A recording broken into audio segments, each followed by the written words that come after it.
Cube Stew is all about the family. Highway to the danger zone.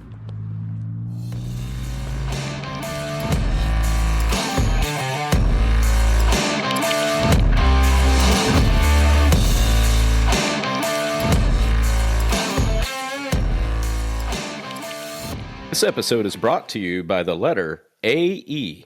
AE is for our sponsor, Ether. Thank you, Ether Corp, for sponsoring this episode of UberCube.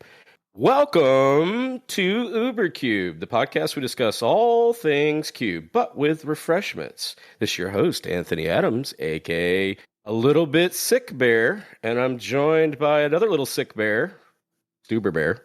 Yeah, Stuber Bear. Stu has been a little under the weather over the last few days, but so we're doing a little bit of remote recording today here at UberCube with Anthony and... Hi. But I'm not kidding voice. you when I say that when you announced today's sponsor being the Ether, I thought the sponsor was just... No. That's probably where most listeners will send this episode is out to the Ether, so I assumed we should at least get paid for it. Fair enough. Welcome to UberCube. Thanks for joining us, guys. We're going to go ahead and cut to the chase here a little bit. We're a little bit, like we said, my voice is a little under the weather. Stu's a little bit under the weather. May's going to be our predominant, beautiful voice for this particular episode. We're going to cut to the drinks real quick. May, what are you having on this delightful Friday? There's a non-zero chance I'm the only one drinking alcohol. Maybe. I don't know. We'll see. But I've been waiting for this day because I got myself a custom six-pack at the grocery store. And today's is from Lua Brewing Say Yes Sour. It's boysenberry, blackberry, and raspberry. Nice. Like yourself, Stu. I love me a sour. I'm, all right, obviously, yes, I have been sick, so I have to be very careful. So I'm just keeping it very easy with Guinness. How about yourself? I am having my traditional, it's got my dad joke loading coffee cup that the listeners will just have to imagine, and I'm drinking me a nice little Arabic dark roast here. I'm enjoying that very much with a little splash of, it's got a little bit of pecan. I don't know, depends where you're from. I'm from Georgia, it's pecan, and it's delicious. I appreciate it. Pecan. Pecan, yes. I'm drinking it out of my vase Voss. So, yeah, it's delicious. Tomato. Stu has literally rolled his eyes, just to clarify. So we kind of made some jokes. I was going to say that little bit reminded me of a favorite comedian of mine, Brian Regan, who's on a wonderful show, if you've not seen it, called Loudermilk, which is on Netflix. Anthony, I love it. Yeah, it's an incredible show. And he does this bit about pronunciation of his name, the Caroline versus Caroline. So apologies to any Carolines or Carolines out there that might be, used to having their names pronounced incorrectly. But if you ever could just get the urge to listen to a bit of stand-up, Brian Regan, and I can't remember what special it was, but it was fantastic. And a pecan is what you take in the woods when you're camping, so you're not doing it all over the tree roots, okay? It's pecan or pecan or whatever you want to do, but it's never pecan, okay? Let's just clarify that. 100% is. Mixes well with peaches. All right, we're here to talk a little bit about the newest set coming out that I think, I thought would only impact me conversationally. And whenever I put this little show notes together, I put out the Aetherdrift as our newest set that's come out. I was surprised, frankly, that both May and Stu said, hey, I got some cards I want to talk about. Not just a little bit, a lot, actually. So we're going to kind of just find our way to meld those in, and I think it's going to be a lot of fun. So just kind of, buckle up. It's all about the family. Very ride or die. Here we go. All right there, Vin Diesel. Death race. Yeah, a little Vin Diesel. Get your inner Vin Diesel on and let's go. That's right. But before we go any further, let's do some news. If you like any of the cards that we talk about during this episode, we've talked about this before. UberCube is a TCG affiliate. Here's the rub on that, though. Totally had to fix the link for it, so I will include in the show notes a link for that actual affiliate link that you can click on. It will take you there. Basically, I was trying to use a vanity link. It's not working. I've kind of informed everybody. I've been on the phone with TCG support talking about it, and I gave up the whole vanity link thing, and I went with the generic link. So here we are. So thank you for those that did click on it and tried, and I really do. But speaking of going to the ether, that's exactly what happened. All those purchases went to the ether, but thanks for trying. Here we we are. But if you're looking to support the show without going to the ether, click on the link. And UberCubeathon is coming on April the 26th in Chapel Hill, North Carolina. LGS will be the gathering place. It will be 64 players, 17 cubes, prizes, glory, and fun. Seats are limited. We're going to cap out at 64. I've seen some of these actually go to 200, which is impressive. The stress levels must be insane, and I really do appreciate that. But we're shooting for our little, very middling 64, and we're going to call it a day. What do you guys think about that? I think that's a good number.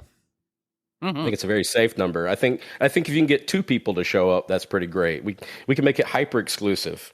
Pod of 8. Here we go. I mean, look, do you remember when we were talking about how difficult it was to get 8 people together, not even just to play, but even to agree to play Cube on a, weekend or on a, an evening or whatever. So the fact that even we're at this point now where we're even talking about getting 64 players, and last time was like 50 people in an LGS, like you say, to get some Cube going. So I think it's definitely come a long way. Obviously, it's not at the CubeCon levels of attendance where you're talking hundreds of players, but for any kind of local event, I think if you're even approaching that kind of level of attendance for an event, I think you're doing something right. And so the way we're going to structure it, we fixed it this year, and this was an announcement that I pushed out last week or whatever. I talked to the LGS, and they so graciously accommodated this. We're not doing eliminations. Last year we did eliminations for reasons that we had to do. This year we are doing Swiss pairings. So basically, round 1, there'll be 64 players. Round 2, there'll be 64 players. Then using the traditional tournament rule sets, and you'll have brackets and bubbles. And for all those people to understand that will occur. No way around that. Draws, IDs, all the things will occur, normal stuff. There will be a top 8 that will be playing my Powered Vintage Cube. But up until that point, we'll be playing all the really cool, like, thematic cubes, such as Dragons of Winter's Night, or Sandwich's Peasant Cube, or we'll just say the Creative Cube by our good friend Kirby. So there's a lot of really sick cubes in this event this year. The Penrose Cube. We've got just a really good lineup. So you can click on this link, check out those cubes. They are subject to change, but I don't see any reason why they should. And our good friend Justin Parnell is planning on attending. So if you want to come out and hang out with JP, baby, come out and play a little bit of cube with us. And moving on to the topic. Let's get out to the ether, folks. You guys ready? All right. Hit me with the opener. Yeah, this opener was the first thing that sent me to the ether. I was wondering who did this and what was happening here. What thought process went into it. The card that I have for an opening discussion was kind of like, what is this? What is this? Radiant Lotus. For 6 colorless, get an artifact. Tap. Sacrifice 1 or more artifacts. Choose a color. Target player adds 3 mana of the chosen color for each artifact sacrificed this way. I mean, let's just break this card down. Well, the first thing, obviously, not that I always go to Vintage Cube, but whenever I see Lotus, I don't know, maybe it's just the Lotus in the name that always makes me think of Vintage Cube. So the first thing I thought of is there some way I can get this out with a bunch of other artifacts, right? Let's get some Mishra's Workshop and Urza Saga and Urza or Currency Converter or, anything I can do to get artifacts out. And then I want to tap it, I want to sack them all, and I want to play Emrakul. That's what I want to do. That's my kind of. That's what you want to do. That's kind of living the dream moment for because then I get to cast it, and I'm talking big Emrakul. I want my extra turn. I want my opponent sacking 6 permanents. I want to be swinging for 15. That's kind of a bit of a dreamland scenario, but. This is an interesting card. The first time I saw it, and I have a horrible tendency to do this, is I misread the card. So I see 6 and I see tap, and I see sacrifice 1 or more artifacts. And then I see target player adds 3 mana of the chosen color. And I'm like, 3 mana, okay, and you get to sack artifacts, like, okay. And then I read the for each artifact sacrificed this way. And this, I'm getting better because it was only like 3 or 4 seconds after I read the first 3 lines. And then I started to like this card a whole lot more. It's going to require a fair amount of build around, I think. Obviously, most artifact decks do, and most artifact archetypes generally do. But I don't know if this is, let's talk about your artifact cube for a second. Is this a little bit too powerful for that cube? Well, I'm drawing comparisons to May. I want to ask you, is this comparative to like Metalworker, except now it's revealed on the table? Whereas Metalworker, you get it on the field, tap it, and then I display to you, and I had 2 colorless mana. Yeah. There's a But huge Metalworker, difference between 4 and 6 mana. yeah, there When is. I But see this card, I'm thinking Tractor Treasure, Goblin Welder, Tinker. And let's be honest, if you're tinkering for this, you are probably dedicated into the spamming a bunch of cheap, zero-cost artifact, whatnot, and now I'm going to just generate a ton of mana and Magic Fairy Christmas Land, which is great for live the dream type cubes. However, I think that there is a certain amount of, let's say, realism that we have to take with when we are assessing this card. So I'm not going to deny that the effect is powerful. However, it requires a lot of pieces before it's powerful. Where its fail cases, this is a 6 mana Lotus. And unless you have a way to consistently cheat it back into play, then it's just, it has the potential.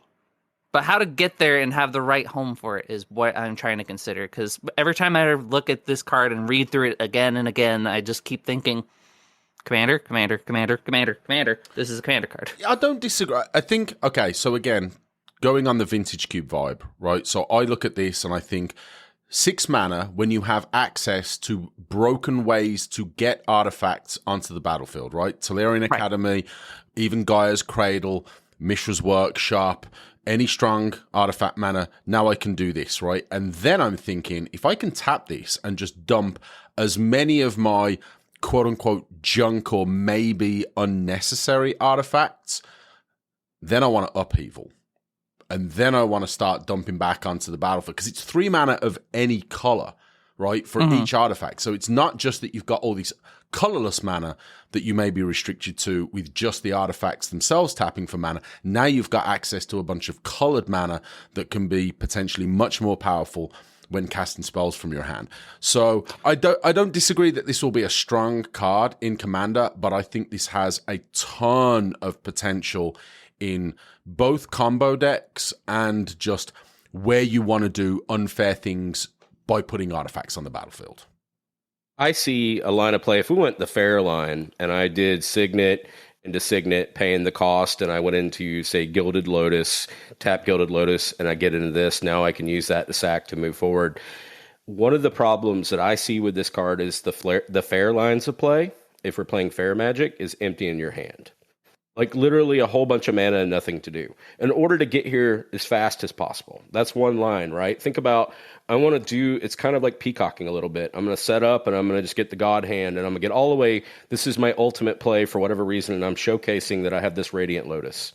So I play, rock all the way up to it. And then I can sack. Well, what do you do with all that? Now you've literally vacated your hand. That is a prospect with this. Now you have to have complementary cards in order. When you said upheaval, you kind of took me back a little bit, because that actually probably makes the most sense with a card like this, because now I don't have the empty hand that I was referencing there. Not really, but I would have an empty hand otherwise, right? So what do you do with all this mana? Yeah, that was a concern. Yeah, you don't need a ton after the fact. If, think about it, you tap it, you only now need to tap and sack 2 artifacts to get the 6 mana that's required to cast upheaval. Every other mana-producing card that you've got on the battlefield is now gravy, and that allows you to just redump everything back onto the battlefield after you've cast upheaval. So I think there's a lot of potential there. And obviously, this is brand new. I haven't really had much of a chance outside of when I first saw it to start really going through lists and thinking of. But those are just a couple of examples that came to my mind. But again, I think having the ability to tap and get 3 of any color is really nice. Do you either of you remember the card offhand that it is return all permanents that have been sent from the battlefield to the graveyard this turn back to the board? It's like a white card. I think it's 3 mana. There's a 4 mana version of it as well. Off the top of my head, but yeah. But it comes a lot in like spellbomb packages and whatnot. I think that's really the only place that I could see that kind of a go big strategy working. But like a Bomberman general statement for this card, I can simplify it down to one statement, and that it is the more fair your environment, the worse this card gets. Yeah, no, I agree with that. So now what I'm trying to analyze, and back to Stu's question, and I don't know if I'm picking this card up. Right now, the cost of this card is right now at today's recording was the highest one that I saw. And I kind of glanced over it, and I've flickered back and forth. And it may, people are going to have to figure out what they're going to do with this, but KCI was a conversation that I was having with myself.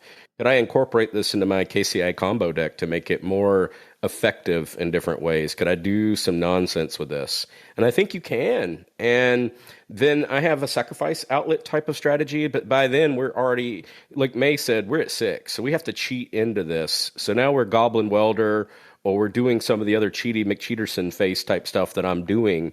Get those in. I don't do a lot of Tinker. I don't do Tinkerer. Tinkerer is not in that environment for obvious reasons, but do have ways to, bring it in a little faster. But, is it win more?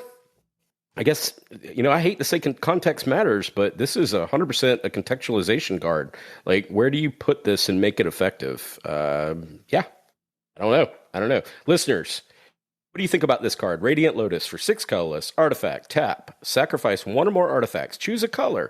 Target player adds 3 mana of the chosen color for each artifact sacrificed this way. Hit us up on the Discord, hit us up on the email, the end of the show, whatever. I want to hear your thoughts on what you're planning on doing with this card, or is it relegated to Commander only? Because frankly, we do not know. It's interesting, and I think there's a lot of opportunity here, but who knows? Is it the opportunity cost with the card slot, Stu? All these things you're talking about doing, are there better things to be doing with your mana in a powered vintage cube? I don't know. Time will tell. Maybe. I thought it was an interesting. Yeah, I think this is a card I'd like to get it out. I'm probably very much not interested. Not as much with cheating something like this out with Tinker as an example. Like in a vintage environment, I think it's going to be pretty difficult to convince me to get this over something like Portal to Phyrexia unless I've built something that really wants to then have a bunch of artifacts on the battlefield to tap and sack them for mana and then have the ability to use it. So I think it's going to require something that allows you to really utilize that mana. But I still think the potential is there. I really like this card. Oh, I love this card. Don't be mistaken for my criticisms. I'm just trying to make sure that we're being grounded with our approach to it. Yep, I agree. I'll be picking one up. Let's move over to something. Let's kind of. I'm going to pick one up too. I just got to figure out when I'm going to pick it up. There's something to be done with this card. Don't know what it is yet. Definitely Commander. I won't say the name Neheb, but we'll figure that out.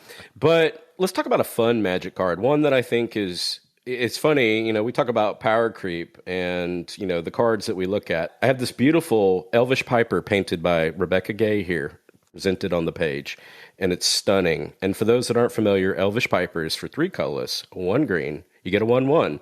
Creature, Elf Shaman, pay 1 green, tap. You may put a creature card from your hand onto the battlefield.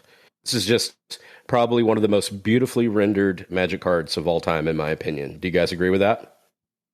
I mean, I'm just a big fan of Rebecca Gay's pieces, and that's why I actually have just a binder full of Rebecca Gay art. So you don't have to tell me twice. Yeah. So May, how does it make you feel when we get a card that's a little mechanically notched up over this just elegant piece, which is? So the card that you're looking at is Oivia Automech Artisan, which is 3 and a green for a 1/2 this time. I think the important part here is that it's not just an Elvish Piper, but it also lets you cheat vehicles. If you put an artifact into play, it gets +2/+1/+1 counters. And I think the most important sentence, the first one of each creature that's attacking one of your opponents has trample. That by itself is powerful. This is a powerful card. So not only are you cheating something into play, I don't care whether or not it's a vehicle or you're getting the 2/+1/+1 counters. That doesn't matter. Whatever you're cheating into play probably is going to always have trample, so long as, Avia stays on the board. However, with how much of a threat that this is pretty much a must-remove threat. Yeah, so I'm going to add this to my artifact cube, because this makes Wormcoil Engine look pretty spicy, as Stu's face change, or Triplicate Titan. What do you think about all that? How do you feel about this being added to my artifact cube? I like it. I think there's a little tinge of sadness for me with something like this, because Elvish Piper is a card that I really love. It's like an OG Magic card, quite an iconic card, I would say. And now it's been just outclassed, even though the new one is legendary, right? Avia is legendary, which some may look at as a downgrade. Yeah, exactly. But ultimately, the casting cost is the same. The power is the same. The toughness is more. It has another ability in the attacking creatures have trampled against your opponents, and it gives you the additional additional ability to put artifacts in the form of vehicles, which gives them counters. So it's an upgrade in every conceivable way from the original Elvish Piper. So bit of, like I say, a bit of twinge of sadness there that we've got such a significant upgrade over what I consider to be quite an iconic card. But I think it can go great in the artifact deck. Obviously, there's vehicles are represented in there, and really anything where green is represented aggressively with that additional trample, I think will go quite well. And honestly, even the +1/+1 counters, anything where you have that in the environment, it's going to work well. So yeah, I think you're hitting a winner. Or there's the other option here where we go back to Elvish Piper, and that beautiful, as I said, Rebecca Gay art that we're talking about is represented in my Fem Cube. And the thing that I'm thinking about a lot, and I've been pondering this card. One is the elegance portion. Is it really an upgrade when you added more text to it? The accessibility, we've talked about that before. There's something so pristine about the idea of Elvish Piper that anybody can sit down and play that card for the very first time and understand exactly what it does. It pretty much describes itself with there's no additive distraction to that card. Then we look over at the other card. So yes, all your creatures that attack your opponents get trampled. That's very cool. Like that's actually extremely strong. We agree. It gives you some kind of overrun effect, right? Then it has this, you may put a creature or vehicle card from your hand onto the battlefield. So we go back to my Fem Cube, and at the current state of affairs, I don't actually include that in my Fem Cube, even though Avia is a lovely woman. It makes sense from that point of view. It's the mechanical added abstraction of this card that concerns me. Like there's a lot of text on this card that, do I want to sacrifice for that beauty and art of the first one, which I'm kind of answering my own question there, but the sacrifice sometimes isn't worth it just to get the better card. Would you agree with that, May?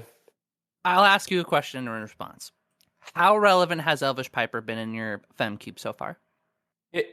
I don't know that it has. Someone told me they put a Galta out. They cheated a Galta in. But, we don't play it with a level of frequency that we should as of late. Like, I think the last we've played it one time since CubeCon. Because I will tell you this, as a matter of fact, not opinion, that if you put Avea in, Avea will be played more than Elvish Piper.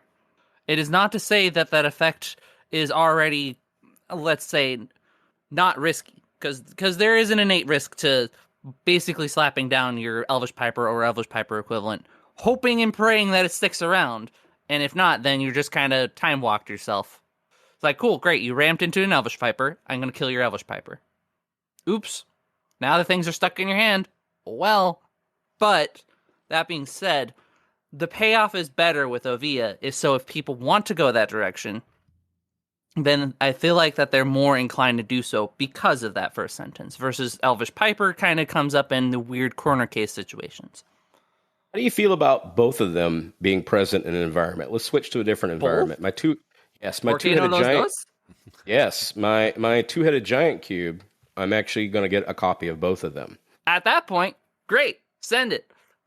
At that point, it's a matter of redundancy, and I'm here for redundancy. Yeah.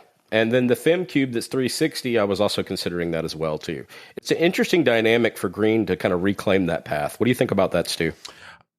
Okay, so I don't think I'm a good person to ask of this, and the reason is why Elvish Piper, and I cannot remember, we haven't drafted the Fem Cube in a while, right? Because obviously you do a lot of traveling and we play on Thursdays and we've played a lot of other people's cubes and newer cubes and all that kind of stuff. But Elvish Piper has always been a force card for me. If I see it early, I will try and draft a deck to utilize it. Like there's a lot of cards that exist in a lot of your cubes, and all of the cubes that exist in our group, I have cards that I will try and force around. This is one of them. If you've got redundancy for that effect, I will do everything I can to just cut anything that will synergize with these cards as quickly as possible in order to maximize my chances of not only getting both, but getting good payoffs in addition to it. And I think, let's go back all those years that we've spoken to previous guests and conversation that we've had on this podcast.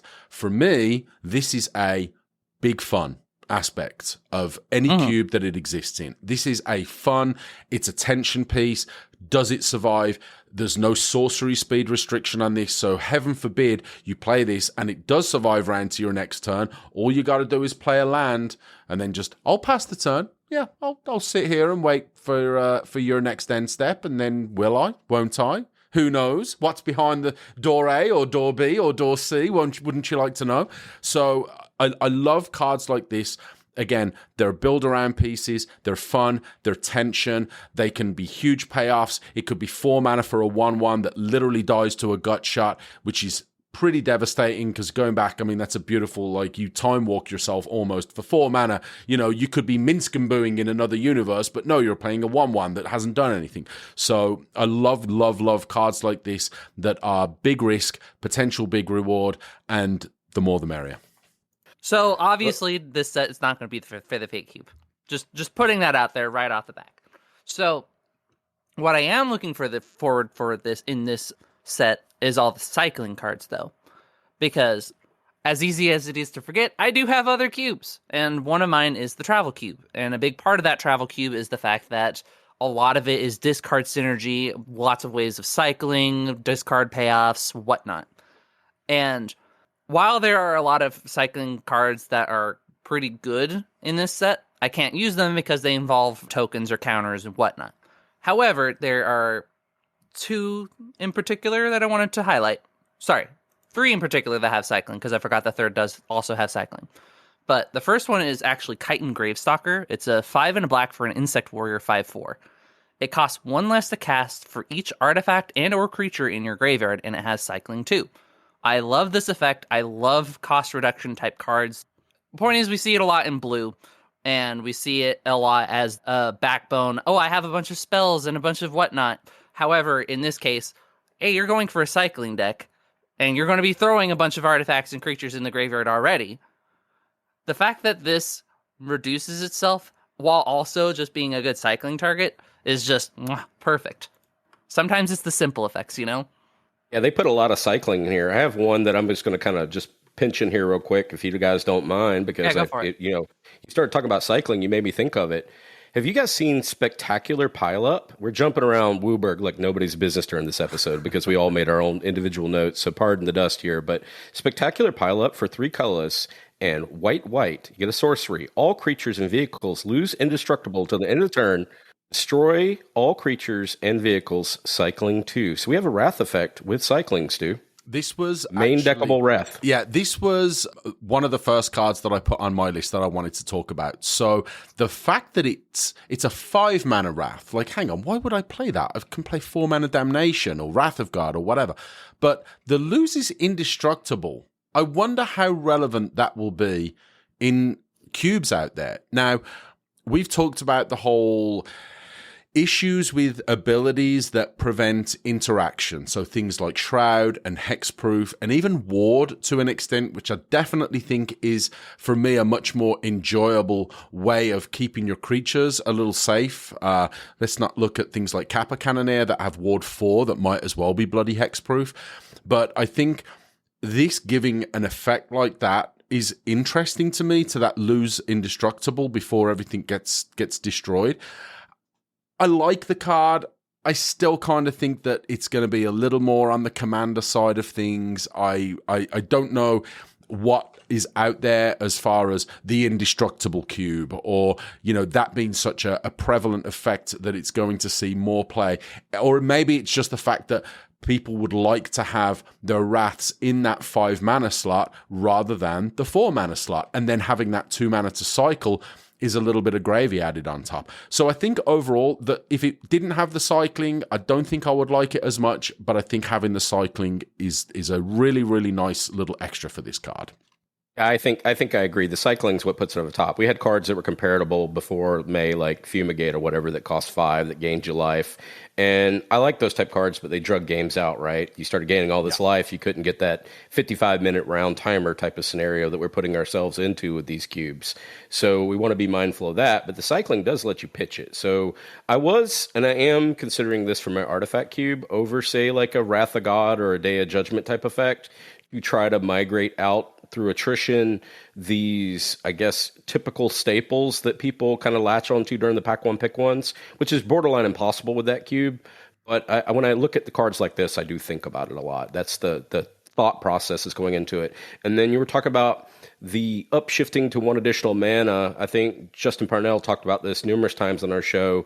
Wrath should have an inherent cost that it can be a detriment to a cube. Even if it's relegated to a sideboard, you bring it in, it Stone Ages any creature strategies you have. So 5 is a much time walking yourself for the added benefit of resetting the game to get stabilize your board presence does make sense. So it depends on where you land on that spectrum. Do you want efficiency versus not? But I think the cycling does it bridges that gap. It brings the efficiency back to 5 mana. Yeah, I think the one counterpoint I would make to that maybe wouldn't have existed a few years ago, and certainly not when things like Wrath of God and Damnation were printed, is that 4 CMC or 4 converted mana cost or 4 mana cost, whatever you want to call it, is such a peak right now when it comes to the power level of Magic cards, right? And I look at something like Minsk and Boo as kind of being the poster child for that. And there's other cards that obviously exist at a lower casting cost, but 4 just seems to be, there's so many bonkers cards at 4 or less even at 3 that are game enders by themselves, right? 4 Theolingus. You only need to cast that for 4 mana. You've got 2/2/2s. They attack with haste. You get the Monarch. If you've got ways to defend it, it's very, very powerful. So I actually think that 4 CMC for a Wrath is very, very reasonable. And I don't want to call that an antiquated position, because obviously Justin knows Magic a heck of a lot more than I ever will. But I think, again, having this as an effect at that 5 CMC, if that's what the curator is looking for, then, even I look at this from a player's perspective. Am I struggling a little bit with sideboard options or playables throughout the draft? Do I have to include this because I just need something that will fill my 40 cards out? If I'm playing against a creature deck and mine is a less creature heavy deck, which is, maybe not as often, the case in white, but okay, I can leave this in. And then if I'm overwhelmed on the board by my opponent, I can Wrath. If I am not facing a creature deck, or if I'm getting ahead and I need a little bit of extra action, then I've got that cycling ability tacked onto it as well. So again, overall, very, very much like the card. And I think one of the things that I love about this is, I don't talk about this as much as I used to. Look at the art on this card. It's insane how colorful it is. And you've just got this, it's almost like this Wooburgy kind of explosive effect on the card. Super fun. And again, a very powerful card. I think this will be not necessarily not a cube card. I think it will be a strong commander card, but I think there's definitely a place for it if that's where you want that effect to be. May, you had a few more cycle cards that you wanted to include. I did. So the next one on my list was Intimidation Tactics, which is a 1-mana sorcery. Target opponent reveals their hand. You may choose an artifact or creature from it and then exile that card. So 1-mana discard effects are kind of a staple to what black players do at the start of their turn, right?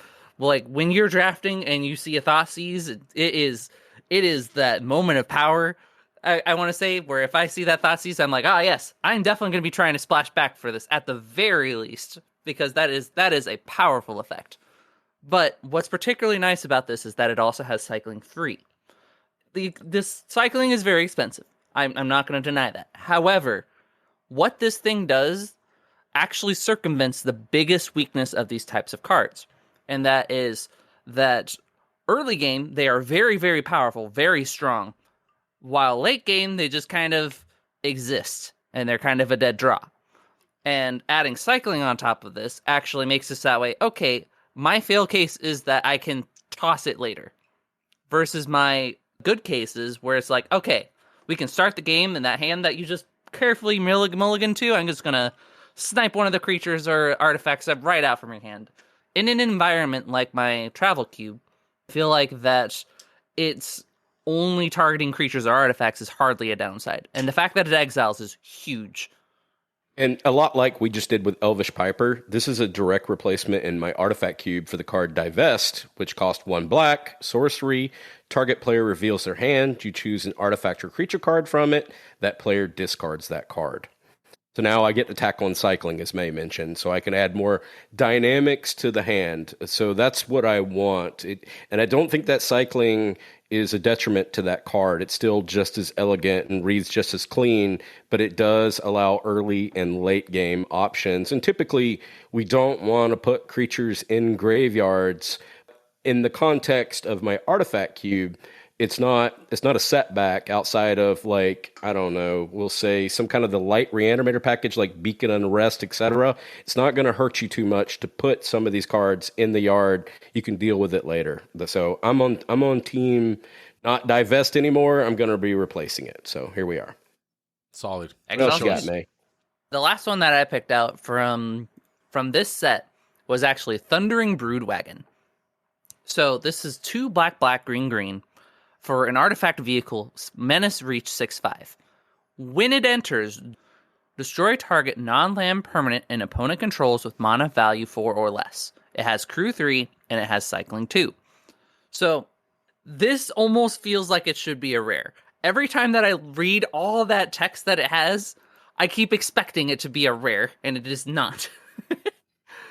So, for starters, it has evasion, it is big and stupid, it has ETB value, and more importantly, if you can't cast it, or if you're in a position in which that late game card is going to be stuck in your hand or whatever, you can just toss it. And that is so good. It is such a good effect. I agree. I would be very interested to... We've kind of had discussions about this set through the Discord. I don't know if we've pulled Chris to the side, and this is maybe something that I need to do the next time I see him, is just kind of ask him which of his Pauper and Peasant cubes are going to see upgrades through this set. But obviously it's not a rare, as May mentioned, it's an uncommon, and I wonder if this is going to see some action in the Peasant cube. And I agree, it's a cool card. It's expensive, it's 6 mana obviously, but a 6/5 Menace Reach that's only crew 3, that again has that relevant ETB, is crew 3, has that cycling. Very nice. You know what my favorite part about it is? My favorite part about it is that it is a top-end vehicle. So this might not be like immediately obvious, but when you are assessing a lot of these big late-game stupid cards that, sure, they have an ETB value that immediately gets you value, and sure, they might have evasion and whatnot, but what happens if they get removed? This isn't a creature for like a good significant portion of time. You can use it to block. It can be a creature when you need it to be. But for a majority of the time, it's an artifact. So unless your opponents are holding on to that artifact removal specifically for it, then you can just play it, remove something, and then just have it sit there as a vehicle. Yeah, I agree. I think that is so good. Yeah, I couldn't agree more. It's something that if you're ahead and you just want to finish it, you've got it. But if you're a little, if you're behind, you're looking for that board stabilization, it's supplying you both that stabilizer, like, hey, I can bring it in for 6 mana and, destroy that one major threat that my opponent has, and then it sits there. It's only crew 3. Maybe I just don't attack this turn. I leave my creatures back, and now you're dealing with a potential 6/5 with reach, and that has many. So it's going to be powerful on the swing back, and it has the ability to defend my position as well. So I think having a card this flexible, again, at that rarity, I think very, very cool. So let's switch over to Stu's favorite segment, aggro. Aggressive cards, turn creature sideways. It's his favorite thing. It's all about the family, Stu. And you know what? This set didn't really, in my opinion, provide much, not many changes. It was pretty low impact in regards to my vintage cube.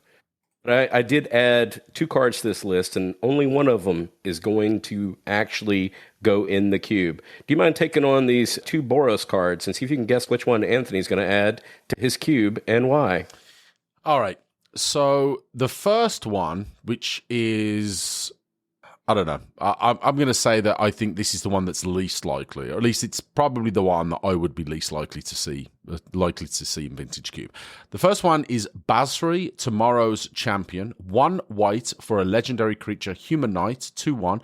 Pay 1 white and tap Exert Basri to create a 1/1 white cat creature token with lifelink. It also has cycling, 2 colorless and 1 white. And then when you cycle this card, cats you control gain hexproof and indestructible until end of turn. I don't want to say that I don't think this card is strong enough just in a vacuum for Vintage Cube. There is some cat support, and, it has some nice abilities, and it's 1 for a 2/1. It's fine. I would actually say it's a very, very powerful card. I just wonder, is it competing too much with other 1-mana creatures in the Vintage Cube to push one of those out, right? It's not pushing out Mother of Runes. I don't know if it'll push out Giver of Runes, cards like that. And it has this cool effect of being able to create tokens, but there's other cards that also do that. But I don't dislike it. And if you end up putting it in, I think it would be very reasonable.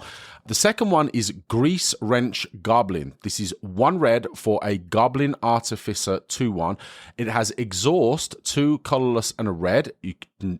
You discard up to 2 cards, then draw that many cards and put a +1/+1 counter on this creature. And Exhaust is a new ability which you can only activate once. Not once a turn, just once, period. And that's it.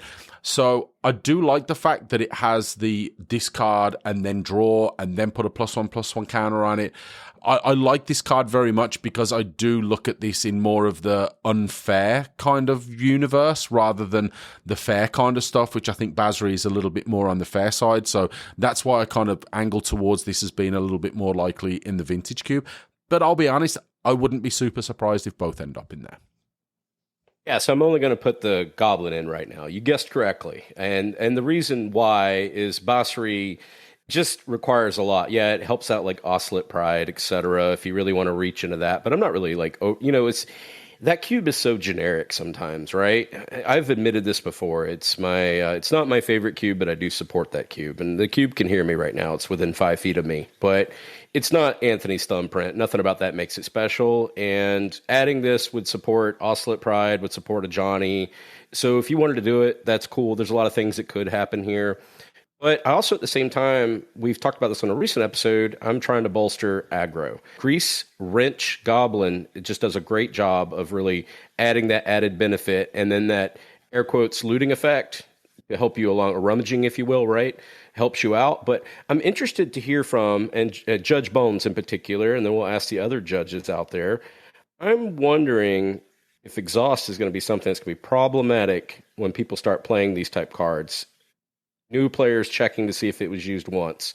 When I saw this effect and it says it can only be used once, do you feel like this is a Cheaty McCheaterson opportunity right here with that term Exhaust?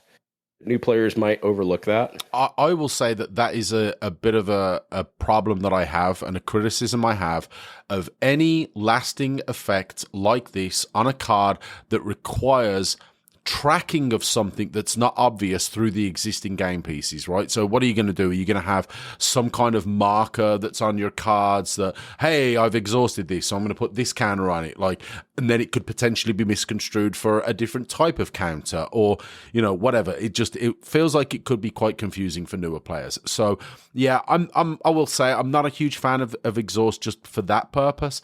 That there has some decent abilities that are related to it. Some of these creatures, I mean, that's a really, really good one. Being able to discard 2 and draw 2 is very good. And being able to put a +1/+1 counter on it, it now becomes a 3/2. But you've invested 4 mana in it for the loot, so it's fine. I definitely see the draw to it because of that loot ability, and you've got a 3/2. I don't think it's great. To be honest, if it was me, I know how you kind of curate your Vintage Cube. If it was me, I wouldn't play either of these cards. But if I would, just for the sole purpose of probably satisfying maybe some of the aggro players, I would even, in a vacuum, be more likely to put the Basri in there. But I'll be honest, I wouldn't play either of them. Not gonna lie, you weren't cooking with these two. They have a lot of problems. Sure, assuming that we were living in a world where Vintage had a lot more fair cards, then these would be great. When our metric is, hey, this is an upgraded Savannah Lion or an upgraded Jackal Pup or whatnot.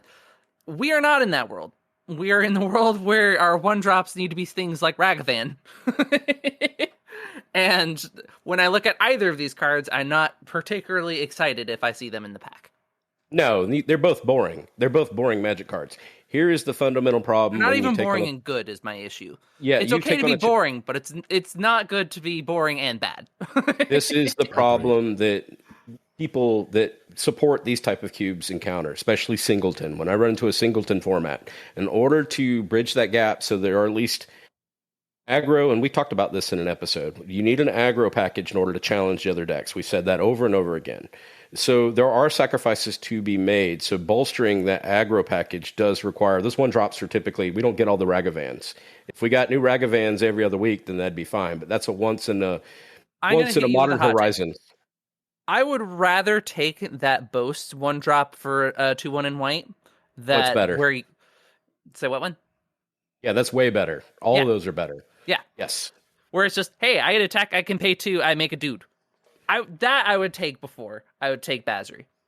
I would take an no Esper matter how Sentinel. much text Basri has, basically irrelevant. Cycling for 3, basically irrelevant. And like in Vintage Cube, the only time that you're wanting to cycle is if you were trying to tutor for something in particular with like a specific type of cycling, with like swamp cycling, island cycling, whatnot, or if you are looking to reanimate and things that dump themselves so that way you can reanimate them, and then that would be okay enough. Having an early drop that can cycle for 3 is already just not great. Then the last effect being an exert effect that causes it to tap when it's supposed to be an aggro card is anti-synergistic at best. This is very clearly tailored towards cat commander players. I agree 100%. Like, I don't want to spend 1 mana on this and then 1 mana and exert it to tap it to create a 1/1 that I don't get to untap it next turn for what? So I can skull clamp my cat token that's not going to be on the board when I cycle this card to give all my cats indestructible or something along those lines. Like, it's fine, but yes, I do agree. It feels a little more commandery to me. I would love to be proven wrong, because I actually think that the design of this card is actually kind of cool. I'm just, outside of maybe Glorybringer and maybe a very, very limited number of cards, Exert is okay, but has kind of fallen off a little bit. I mean, even Glorybringer, it sucks to say, but Glorybringer's definitely not the card that it used to be. The cycling is fine, but it's 3 mana instead of 2, and I would love to have seen it at 2 mana. And the cycling effect, okay, the cats, okay. I mean, yeah, like you say, Ajani is going to be kind of happy, but otherwise, it's unexciting. Card that I would like to talk about, though.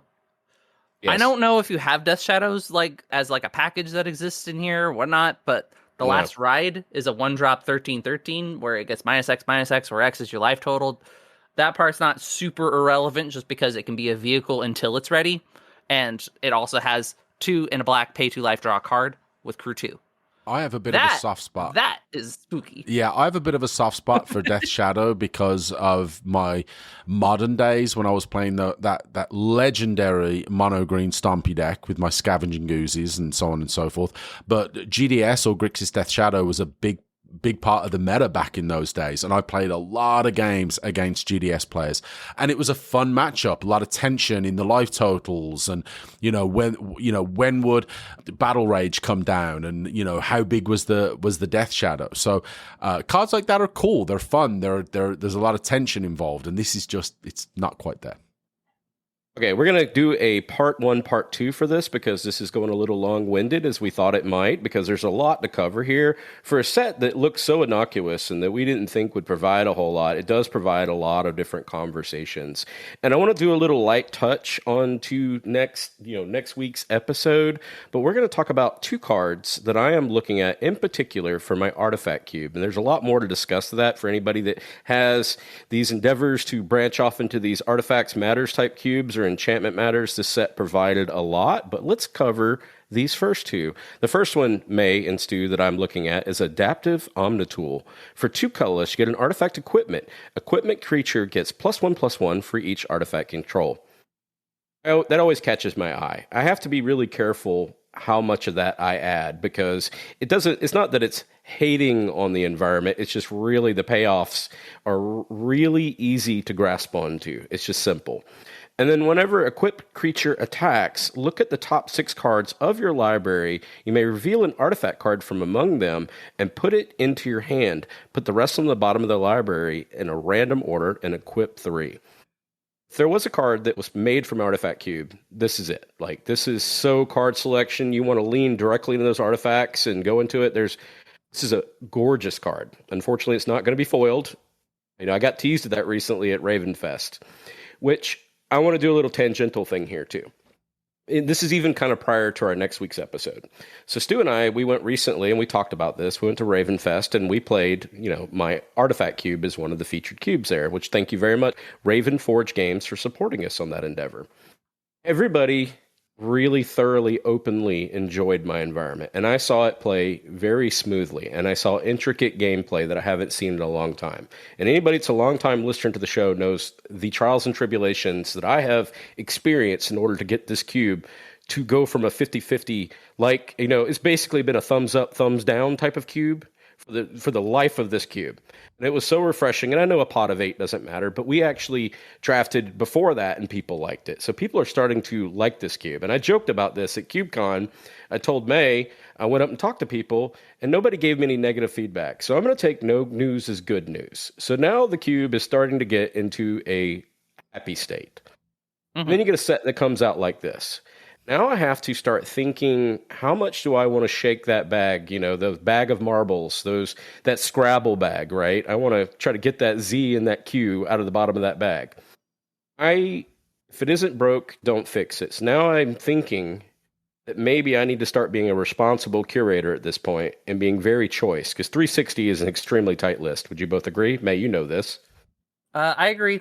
While I do feel like that there is nothing wrong with people who just kind of new card came out, I want to throw it in the cube, just throw it right in. I don't need to make any other adjustments, whatnot. That's part of the fun. It can add a lot of variance. It adds a lot of, what's the word I'm looking for? Inconsistency. It can lead to density issues with certain packages and whatnot, because you start to have to shuffle through additional cards that sometimes could just be your engine piece that just happens to no longer be there, or your combo piece that no longer just happens to be there. And however, to kind of rope myself back into my point here, I do think that part of being a responsible curator is not just to step back when you are onslaughted with a bajillion different options now. It's also important to reassess what your archetypes are trying to do, what are their standings, and more importantly, what are the tools that are currently being provided to you, and how do they help aid or detract from currently existing archetypes. And that's the questions that you should be asking, more than just, man, this card would be cool in my environment, or, oh, there's just so many vehicles here, I'm just going to just slot them all in to have all the vehicle package or whatnot. Being selective, precise, and efficient, I guess. I'm in the refinement stage of this cube. So Adaptive Omnitool, you guys both give this a thumbs up? Oh, yeah, I still have to make the I think it does everything that your environment wants to do. Yeah, I like Adaptive Omnitool. I think I don't want to say it's a vanilla card, because it's not. It has a nice, relevant ability on attack that obviously fits very well with a cube that is artifact focused. Back in the day, when your cube was very artifact versus anti-artifact, I actually think this card would have been potentially a lot worse.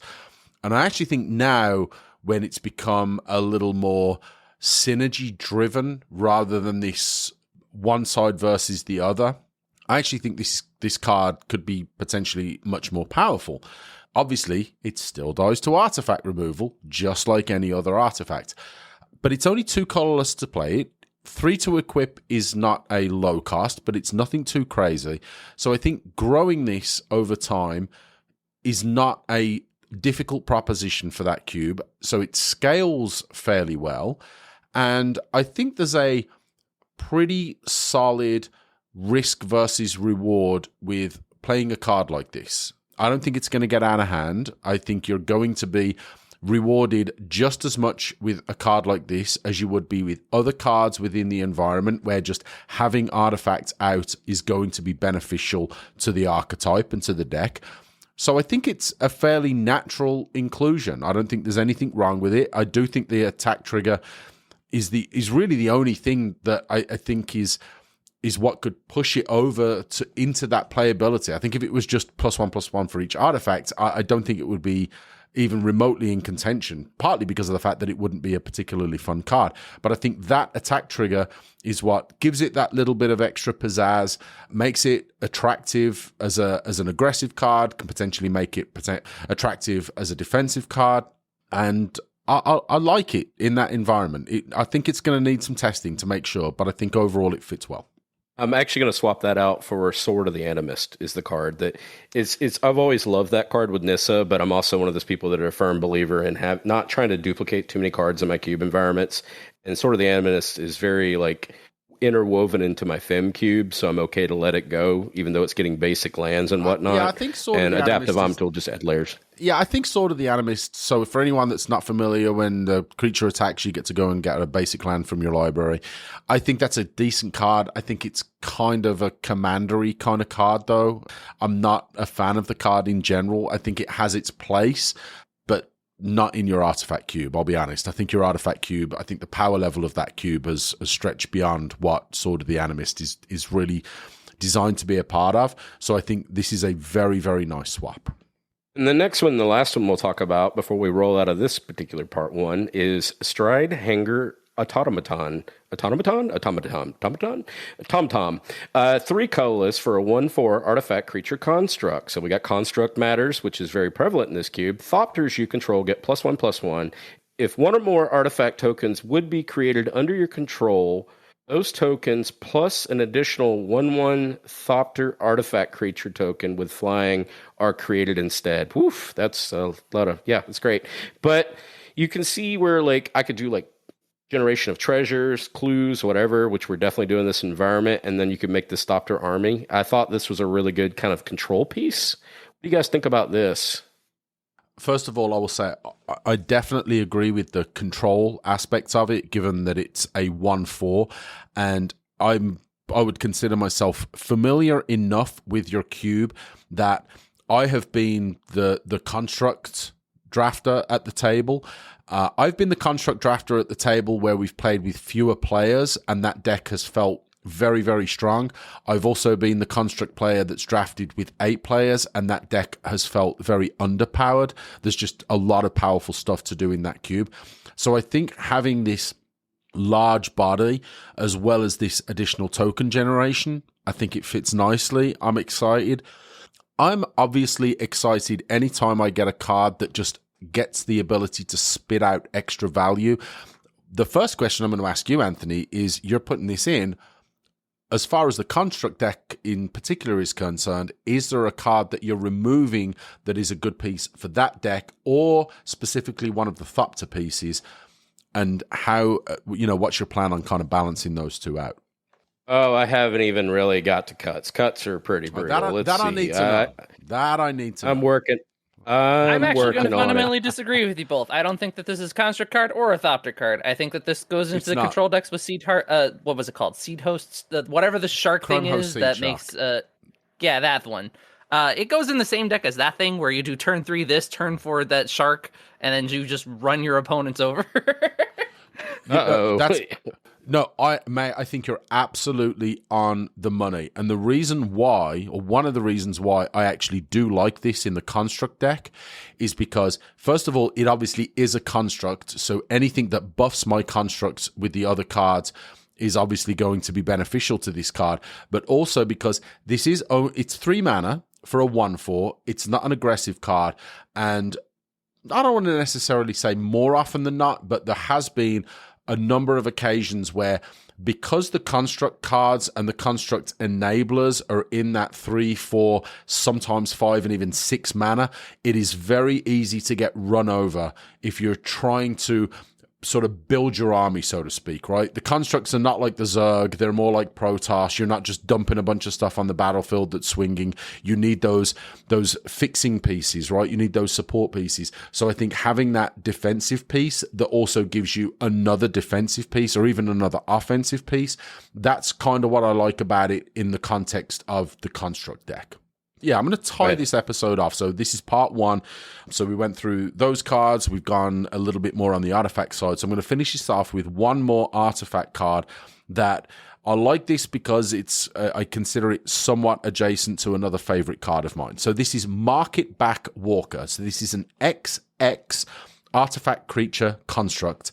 This creature enters with X +1/+1 counters on it. So similar to Walking Ballista. You can pay 4 and put a +1/+1 counter on this creature. Again, identical to Walking Ballista. But you do not have a ping ability. It has instead, when this creature dies, draw a card for each +1/+1 counter on it. I don't know if this is, again, you only brought these cards up for your artifact cube so far. This may be a card that I think ends up being very good in your artifact cube, any kind of proliferate or hardened scales kind of ability. Obviously, it's very good in those kind of decks, and the fact that you get to draw a bunch of cards. But I like this. Again, I love me some Walking Ballista, and I love cards that let me draw more cards, and this does both of those. The lack of the ping, obviously it couldn't have that because that would just make it completely bonkers powerful, but I just really like this card. I think it's a very simple card. You can grow it, as the game progresses if necessary. It's scalable, which I really love. And obviously, again, drawing cards is just kind of the gravy on top. So I kind of picked this out as something that is maybe my one of, if not my favorite card in this set. Is it crazy on a power level perspective? Maybe not. I think this is going to have a home in a lot of environments, and I just think the design is very elegant. Yeah, it's funny you should mention that. I just recently cut Hangerback Walker from my powered vintage cube. Reasonable. And yeah, it's reasonable. At this point, I needed to make some cuts. But when I'm looking at a card like this, I felt the same way. I have like an artifact sacrifice matters type of thing.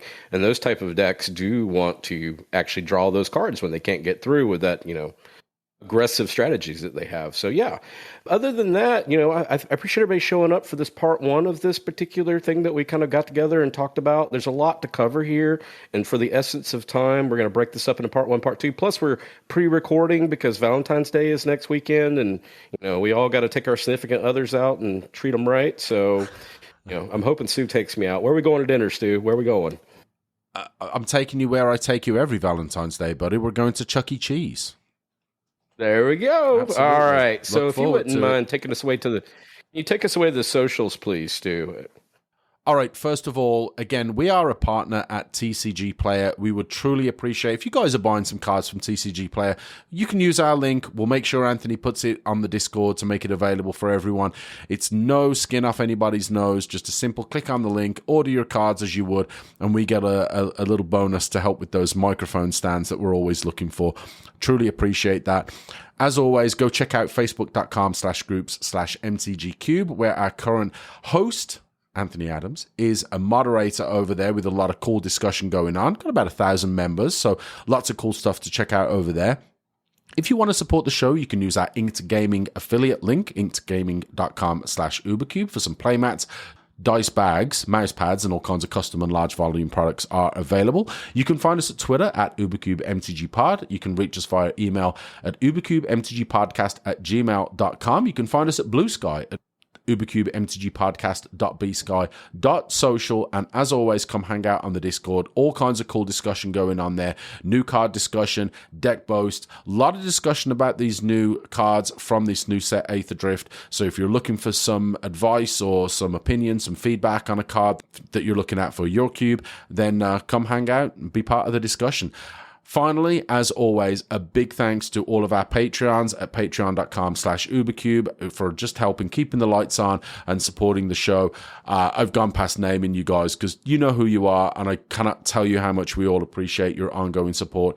It really means a lot to the show. Thank you to all of you, and I hope you enjoyed this one. And without further ado, we're going to do what we always do and say... Happy cubing. Happy cubing. Pick up those gear hulks, baby. Let's go. Black Lotus.